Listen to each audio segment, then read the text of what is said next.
Star Trek. Strange New Worlds replacement show about Kirk's Enterprise explained. When Star Trek. Strange New Worlds launched, its most irresistible hook was simple. A return to episodic, character-driven exploration aboard Captain Pike's Enterprise. But as the series evolves and Season 3 pushes deeper into canon territory, a fascinating and increasingly loud question has emerged. Is Strange New Worlds quietly setting up a full-scale replacement series starring James T. Kirk and the original Enterprise crew? The signs are there, the story threads are being woven, and the Starfleet chess pieces are aligning in ways that strongly suggest a spin-off could be waiting just beyond the horizon. This potential replacement show wouldn't simply reboot the original series. Instead, it would act as a narrative bridge, blending the freshness of SNW's visual style with the legacy characters fans have adored since 1966. Strange New Worlds has already tested the waters with Paul Wesley's younger Kirk, and they've leaned in harder with every season.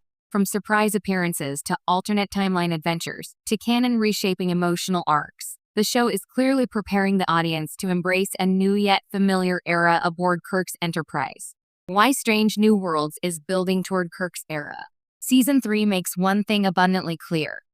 Pike's story has a defined endpoint. His tragic fate in the years ahead remains unavoidable, and SNW has used that inevitability as emotional fuel. But the more Pike's destiny looms, the more the show subtly shifts its focus toward Kirk, who represents the future the audience already knows, and is arguably the most bankable Star Trek character of all time. Paul Wesley's Kirk isn't inserted randomly. Each appearance is strategically crafted to expand his dimensionality. He's not yet the confident, swaggering Captain we know from William Shatner's iconic portrayal. He's thoughtful, introspective, uncertain at times, and that makes him relatable. SNW is giving viewers time to adjust, to watch him evolve, to fall in love with him again. Add to that the gradual introduction of other classic crew members. Lon's relationship with Kirk builds emotional resonance.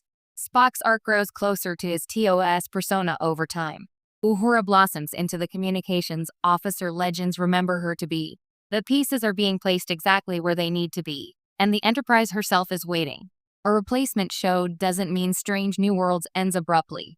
If Paramount wanted a full Kirk-led show right now, they could simply pivot Strange New Worlds itself, but that would betray the core promise of SNW.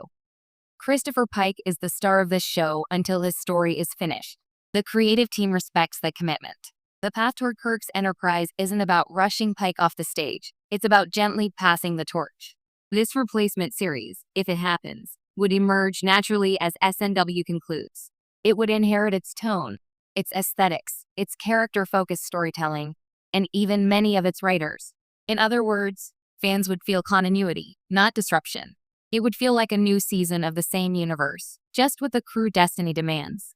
The appeal of reclaiming the original Enterprise era. For decades, the original series has existed in a stylistically segmented bubble. Every modern Trek show has avoided directly rebooting its look, until Strange New Worlds proved you can honor the past while refreshing it. The SNW Enterprise is sleek, cinematic, luminous. Its bridge radiates nostalgia without looking dated. The uniforms evoke the TOS color scheme while remaining streamlined, functional, and modern.